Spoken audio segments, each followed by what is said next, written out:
Alia Ismail please এদিকে তা কি হয়েছে?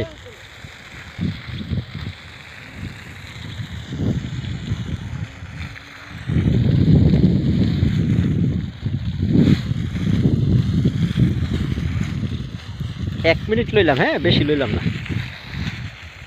তুই চাই দিকে বলো, নাহলে তোর মাইসে দেখবো কি, তোর দাদা কে দেখবো, নারা দেখবো।